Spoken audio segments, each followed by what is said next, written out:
1. F1, Apple's record-breaking blockbuster, behind the biggest racing movie ever. 2. F1 movie box office success, Brad Pitt racing film breaks records. 3. F1 movie, Brad Pitt's epic racing drama breaks box office records. 1. F1, Apple's record-breaking blockbuster, behind the biggest racing movie ever.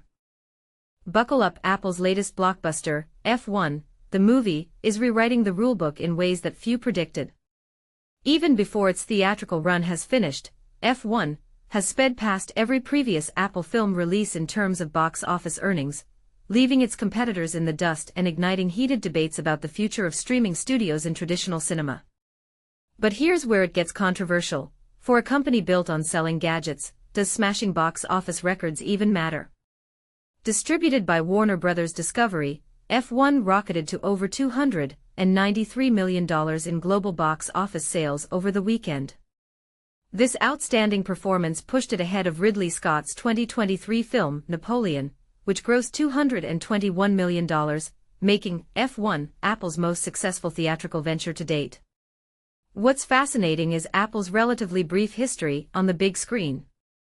The tech giant has only recently begun sending major films to theaters, rather than focusing solely on its streaming platform. Previous wide releases like Killers of the Flower Moon, $158 million globally, Argylle, $96 million, and Fly Me to the Moon, $42 million, never even approached the numbers F1 is posting. F1 is a significant milestone not just for Apple, but for the whole movie industry, explained Paul Dergrabedian, senior media analyst at Comscore. It serves as an ideal experiment for how a streaming-first company can create a movie designed for theaters, while marketing to an enormous audience through their digital ecosystem. A major factor in the film's blockbuster status is its collaboration with IMAX. Apple and the film's creative team strategically secured both top-tier IMAX camera technology and a dedicated 3-week release in IMAX theaters. And this is the part most people miss. That IMAX deal came at the expense of Universal's Jurassic World Rebirth, which was sidelined from IMAX screens in the US, and only shown in IMAX format in China, a controversial move that stirred debate among cinephiles. IMAX screenings have truly paid off, accounting for around $60 million, about 20%, of F1's total box office to date. In the US and Canada alone, IMAX ticket sales have brought in $27.4 million, making up roughly a quarter of the film's domestic revenue. And yet, despite almost hitting $300 million so far, F1 still has significant ground to cover before turning a profit. The film reportedly cost between $200 and $300 million to produce, with an additional $100 million invested in marketing. Plus, Apple's revenue is split with both Warner Bros. And theater chains. Can even a record-setting box office run guarantee profits under these conditions? Big-budget productions like F1 often have a longer path to profitability due to revenue-sharing agreements, said Dergrabedian. However, with Apple's deep pockets, they can shoulder risks that traditional studios might shy away from. But here's the twist. For Apple, financial success at the movies is a different game entirely compared to legacy studios. While entertainment is a growing ambition, it remains a tiny slice of Apple's vast revenue, a company worth $3 trillion, driven mostly by its iconic devices like iPhones, iPads, and Macs. So what's Apple's real motivation? According to Eddie Q, Apple's head of services, the move into movies is about building a solid business rather than just fueling sales of their devices. In a recent interview, Q explained, "We entered this business because we believed it would be successful in its own right. To keep creating remarkable content, the business itself has to be profitable." The company's foray into entertainment has already yielded cultural clout. Think of TV hits like Ted Lasso, Severance, and The Studio, not to mention being the first streamer to win the Best Picture Oscar with Coda. So, is Apple on its way to reshaping Hollywood, or just leveraging its financial muscle to play by different rules? Now for the big question: should a company as huge as Apple be influencing Hollywood's future, or is there a risk they'll overshadow traditional studios and indie filmmakers? Let us know where you stand. Is Apple's box office triumph good for movies, or is it changing the industry too much? Jump into the comments and share your take. 2. F1 movie box office success. Brad Pitt racing film breaks records. Get ready for a thrilling ride as we dive into the world of cinema and explore the latest box office numbers. This weekend, we witnessed the high-octane release of F1, the movie, a Formula One racing film that has everyone talking. But did it live up to the expectations of its investors, Brad Pitt and Jerry Bruckheimer? Let's find out. F1, the movie has taken the top spot at the box office, claiming the biggest opening weekend for a live-action racing film. With a reported budget of $200 million, and some sources suggesting it could be as high as $300 million, the film's $55.6 million debut is certainly impressive. However, when compared to its budget, the numbers might not be as impressive as they seem. Especially with the upcoming releases of dinosaur and superhero movies, F1 might face some tough competition. But here's where it gets interesting. F1's opening weekend gross is still better than many other highly budgeted films. Apple, the studio behind the film, knows this all too well after the disappointing performance of Argylle last year. F1 has managed to secure the title of the biggest opening for an Apple original film, even with the competition. Now, let's talk about some of the other films that have raced their way into the box office charts. Joseph Kosinski's film, F1, has achieved the second biggest opening for Brad Pitt, just behind World War Z. But wait, there's more. F1 has also outperformed a long list of racing-themed films, including the Fast and the Furious franchise, Ford v Ferrari, and even the beloved Talladega Nights, The Ballad of Ricky Bobby. Yes, you read that right. Brad Pitt has dethroned Will Ferrell's comedy, which previously held the record for the best opening for a car racing film. For those who enjoy a good inflation game, it's worth noting that some of the older racing films, like the Cannonball Run and Days of Thunder, would have impressive openings if adjusted for today's numbers. Only a handful of these films, including the top-grossing ones, managed to cross the $100 million mark. F1 is banking on the international appeal of Formula One racing, and the star power of Brad Pitt to drive its success. If the budget numbers are accurate, a $500 million global gross is within reach. However, Pitt has only achieved this feat twice before with Troy and World War Z. His other films, like Mr. and Mrs. Smith and the Ocean's series, fell short of this impressive milestone.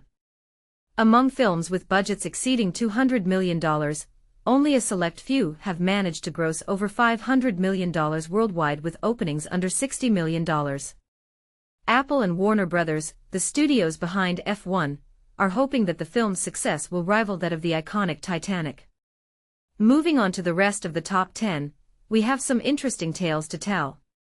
How to Train Your Dragon, a box office winner, is on track to reach $200 million in just 17 days. Its impressive performance is a testament to the power of animated films. Meanwhile, Pixar's Elio, despite its disappointing numbers, is still holding its ground. Although it fell short of some animated standards, Elio's global gross of $72.3 million is nothing to scoff at. In fourth place, we have M3GAN 2.0, which opened with a disappointing $10.2 million. This is a significant drop from the original film's $30.4 million start. Blumhouse and Universal, the studios behind the film, are facing a tough challenge to turn a profit with this sequel. The original M3GAN was a massive success, grossing over $170 million worldwide on a $12 million budget. 28 years later, the latest installment in the series experienced a significant drop this week, as expected. With a $9.7 million weekend, the film is on track to reach a global total of around $150 million. Its performance is comparable to other horror films like Annabelle Comes Home and The Chronicles of Riddick. Lilo and Stitch, the animated masterpiece, has reached the $400 million milestone in just 38 days. This is a huge achievement for Disney, and the film is on its way to becoming the biggest U.S. release of 2025. With a global gross of $946 million, Lilo and Stitch is closing in on the billion-dollar mark. Mission Impossible: The Final Reckoning continues its journey towards a potential $600 million global gross. This long-running franchise, which began in 1996, has become a billion-dollar success for Paramount, second only to the Transformers films. Rounding out the top 10, we have Celine Song's Materialists, Ballerina, and Karate Kid, Legends, each with their own unique stories and performances at the box office. Beyond the top 10, we have some notable mentions. A24's Sorry, Baby, a Sundance favorite, opened in 4 theaters with a solid average. Meanwhile, Neon's The Life of Chuck, a People's Choice Award winner, has struggled to find its audience, with a modest $5.6 million gross to date. Looking ahead, we have some highly anticipated releases. Jurassic World: Rebirth, the latest installment in the Jurassic World franchise, hits theaters this week, hoping to capitalize on the July 4th holiday. With every film in the franchise grossing over $1 billion, the pressure is on for this installment to continue the success. And for those seeking a classic, Rob Reiner's This Is Spinal Tap will be remastered and released in 4K for a limited time. So there you have it. A thrilling weekend at the box office, with F1 taking the lead, and a host of other films vying for attention. Will F1 continue its winning streak, or will it face some tough competition? Only time will tell. And remember, in the world of cinema, anything can happen. Don't forget to share your thoughts and predictions in the comments below. 3. F1 movie: Brad Pitt's epic racing drama breaks box office records. Apple's F1 just dethroned Napoleon as its most successful film. Here's why it matters. For a company still finding its footing in the film industry, Apple's latest release has delivered a surprising victory. The racing drama F1, the movie has shattered expectations, raking in $293 million globally in just 10 days. This feat not only dethroned Ridley Scott's Napoleon, $221 million, but also surpassed Martin Scorsese's Killers of the Flower Moon, $158 million, cementing its place as Apple's most successful theatrical venture to date. But here's the kicker: Apple has only released 5 films in theaters, and 2 of them, Fly Me to the Moon $42 million, and Argylle $96 million, were massive underperformers. So while the numbers might seem modest by Hollywood standards, this win feels like a major milestone for a tech giant still learning the ropes of movie making. But here's where it gets controversial: is Apple's foray into film a long-term strategy, or a risky gamble?